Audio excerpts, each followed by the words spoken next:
Most of the students जो अभी ये वीडियो देख रहे हैं वो जेई 2026 में फेल करने वाला है। इसलिए नहीं क्योंकि वो स्मार्ट नहीं है, बल्कि इसलिए क्योंकि वो अपने कंफर्ट को अपने एफर्ट्स का नाम दे रहा है। उन्हें लगता है कि वो 8 घंटे पढ़ रहा है तो वो अभी सेफ स्पेस में है, उनका जेई तो आराम से क्लियर हो जाएगा।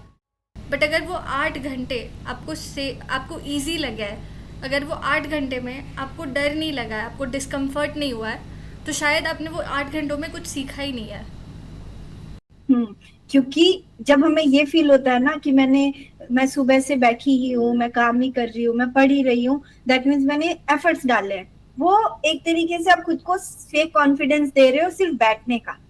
आपको ये नहीं पता है कि आपने जो सुबह से लेके रात तक का टाइम निकाला है, जिसमें आप खुद को ये बिलीव करवा रहे हो कि आपने पढ़ाई की है, उसकी आउटपुट क्या है, क्या आपने उसकी एफिशिएंसी को देखा है, क्या आपने उसकी प्रोडक्टिविटी एनालाइज की है कि कितनी देर मैंने चीजें पढ़ी हैं। मोस्ट ऑफ द टाइम ये फेक कॉन्फिडेंस आ रहा होता है, और होता ये है ना कि सामने बुक्स होती हैं, सामने लैपटॉप की स्क्रीन होती है, हाथ में पेन भी होता है, बट ना तो दिमाग चल रहा होता है, ना हम कुछ पढ़ रहे होते हैं, ना कोई चीज हमारे दिमाग में जा रही होती है। और रियलिटी ये होती है कि जो हम 8 घंटे या 4 घंटे का एक सीटिंग लगाने का बोलते हैं ना, कि मैंने 4 घंटे की सीटिंग लगा दी, उसकी एफिशिएंसी ओनली 1 to 2 आवर्स होती है।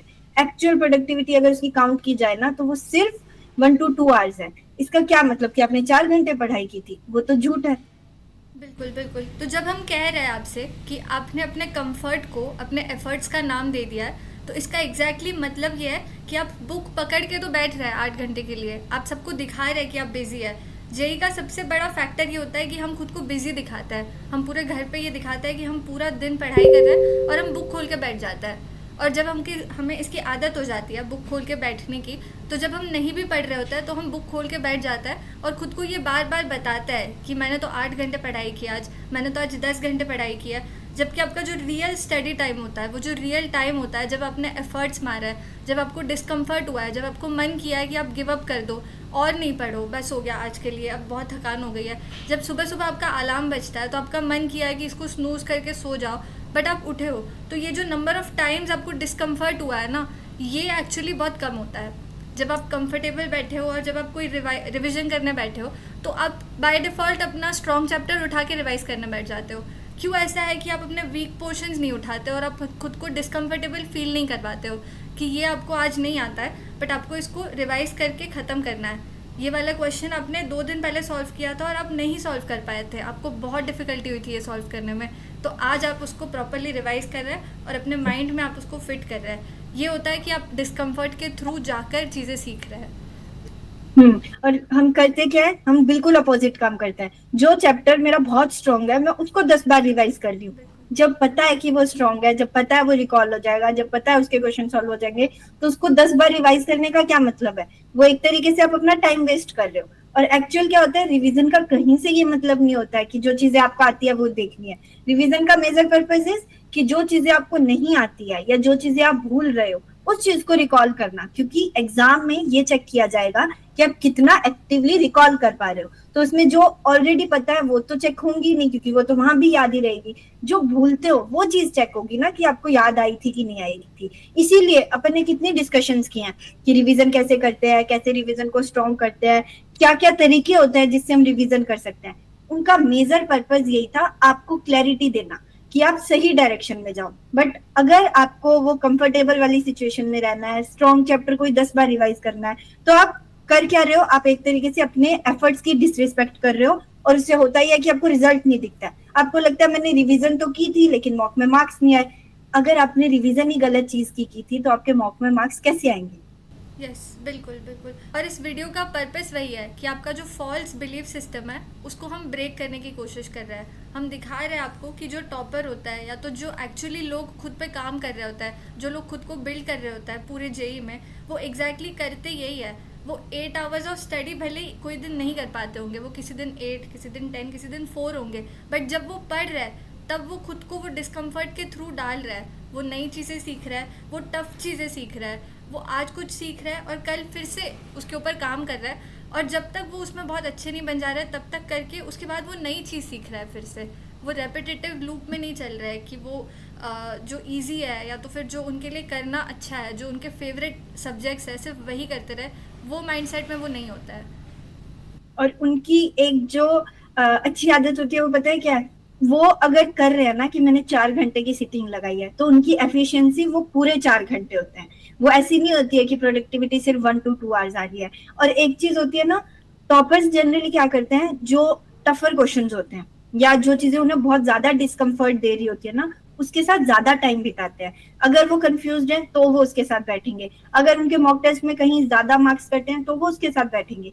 उनकी एक हैबिट होती है कि जो ट्रुथ है या जो पेन मिलता है ना हमें जब भी हम किसी चीज को फेस करते हैं, वो उसके साथ बैठते हैं कि यस अगर ऐसा हुआ है कि नहीं हो रही है चीजें, जैसे कितनी बार हुआ है अगर आप लोगों से पूछा जाए कि ये क्वेश्चन नहीं बन रहा है, आप क्या करते हो, क्वेश्चन नहीं बन रहा है छोड़ देते हैं या तो सोल्यूशन पे चले जाते हैं और इजी क्वेश्चन उठाते हैं जो बन रहे हैं, और आप उसी जो 2 घंटे का स्लॉट आपका होता है उसमें आप 50 इजी क्वेश्चन बना लोगे। बट उसी जगह एक टॉपर जो खुद को बिल्ड कर रहा होता है, वो उसी 1 या 2 क्वेश्चन के साथ बहुत टाइम स्पेंड करता है, सिर्फ इसलिए कि वो अपनी डीप थिंकिंग की स्किल डेवलप कर पाए, वो खुद को बिल्ड कर पाए कि यस मुझे समझ आ रहा है कि ये हार्ड क्वेश्चन कैसे सॉल्व करते हैं, मुझे समझ आ रहा है कि कंसेप्ट कैसे और ज्यादा स्ट्रांग होगा। तो वो इसके थ्रू उस पेन को फेस करते हैं, और हम क्या करते हैं, उस पेन को स्केप करना चाहते हैं, हम ट्रुथ को फेस करना ही नहीं चाहते।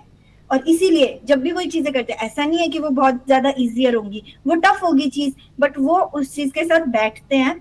अगर उन्हें लगा कि मैंने 2 घंटे दे दिए सिर्फ एक क्वेश्चन पे, तो पॉइंट यह है कि उन्होंने बहुत सारी चीजें डेवलप किया, बट स्टिल उनको लग रहा है कि उन्होंने बहुत ज्यादा टाइम दे दिया है, तो वो उसको रिफ्लेक्ट करते हैं। और वही उनकी सुपर पावर होती है कि वो जो भी कर रहे हैं वो हर उस चीज का रिफ्लेक्शन लेंगे, वो पता करेंगे कि मैंने क्या किया है, कैसे किया है, उस 2 घंटे को बहुत ब्रेक करेंगे और उस ब्रेक करके एनालाइज करेंगे एंड देन उसको एक्शंस में कन्वर्ट करेंगे। कि अगर उन्हें पता चला कि आज मैंने ये गलती की, इस क्वेश्चन में मैंने इतना एक्स्ट्रा टाइम दे दिया जो देने की जरूरत नहीं थी, तो वो अगले सारे क्वेश्चंस में उसको अप्लाई करेंगे एंड एक्शंस की फॉर्म में लेके जाएंगे। एंड देन फिर से वो क्या करेंगे, इसी एक्शन को अप्लाई करके देखेंगे, फिर से रिफ्लेक्ट करेंगे कि क्या अभी भी कोई गलती हुई, एंड ये लूप उनका चलता रहता है, जो उनको एक एक्स्ट्रा एनर्जी देता है और एक सुपर पावर बन जाती है कि वो रिफ्लेक्ट करते हैं, देन एक्शंस लेते हैं, देन फिर से रिफ्लेक्शन लेंगे और एक्शन लेंगे। यस बिल्कुल। और ये जो रिफ्लेक्शन और एक्शन का जो कॉम्बिनेशन है, ये सबसे बेस्ट मैंने बीइंग आइट एंड कंसिस्टेंसी चैलेंज के टाइम पे देखा था।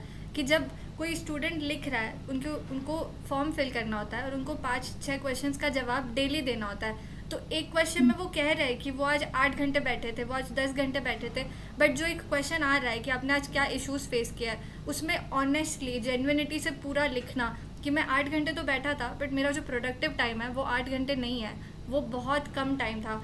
मैं इतनी बार डिस्ट्रैक्ट हुआ हूँ, मैंने इतनी बार फैमिली को टाइम दिया, या तो उनकी बातों में मेरा दिमाग था, या तो फिर मैं फ़ोन लेके बैठा हूँ, मैंने स्क्रोलिंग करी है, मैंने बहुत सारी गलतियाँ करी है थ्रू आउट द डेज। वो लिखना और ख़ुद को बताना कि आज मैं ये लिख रहा हूँ, पर कल मेरे फॉर्म की एंट्री में ये चीज़ें नहीं होगी, कल मेरी मिस्टेक्स होगी पर कुछ अलग मिस्टेक्स होगी, मैंने इस पर काम कर लिया होगा ऑलरेडी। मैं एक्टिवली कॉन्शियसली बता रहा हूँ, एडमिट कर रहा हूँ कि मैंने आज ये गलती की है और कल मैं खुद को इम्प्रूव कर रहा हूँगा। वो चीज़ें being at in consistency challenge में बहुत स्ट्रांगली दिखी थी मुझे। तो पॉइंट ये हो जाता है ना, ये कहीं से गलत नहीं है कि मैं 8 घंटे बैठी हूँ फिर मेरी एफिशिएंसी कम है। पॉइंट ये है कि आपको पता है कि एफिशिएंसी कम है, स्टिल आप काम नहीं कर रहे हो।